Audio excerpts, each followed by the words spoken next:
मी सर्वांना अगोदर बसवेश्वर जयंतीच्या सर्वांना हार्दिक हार्दिक शुभेच्छा देतो। आज आमच्या जिल्हा परिषद कर्मचारी सर्व युनियनच्या वतीनं आम्ही आज अन्नदान वाटपाचा कार्यक्रम जिल्हा परिषदच्या समोर आपण आयोजित केलेला आहे व त्यानंतर इथून आपल्याला त्या कवठा येथे आपल्याला पुतळ्याच्या याच्यासाठी जायचं आहे। तर मी सर्वांना बसवेश्वर जयंतीच्या हार्दिक हार्दिक शुभेच्छा देतो।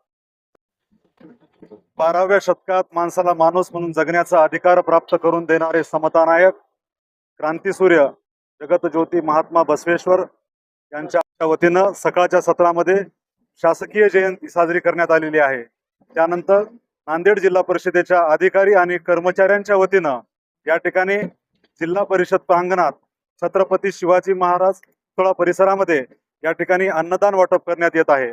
अन्नदान वाटपाचा कार्यक्रम या ठिकाणी संपल्यानंतर या ठिकाणाहून लागलीच महात्मा बसवेश्वर यांच्या अश्वारूढ पुतळ्याकडे ही रॅली जाणार आहे। त्या रॅलीमध्ये जिल्हा परिषदेचे सर्व अधिकारी आणि कर्मचारी सहभागी होणार आहेत। या ठिकाणी समस्त नांदेड जिल्हाभरातून या ठिकाणी समाज बांधव या ठिकाणी येत असतात। नांदेड जिल्हा परिषदेचे अधिकारी कर्मचारी आणि सर्व समाज बांधवांना या ठिकाणी अन्नदानाचं वाटप करण्यात येत आहे।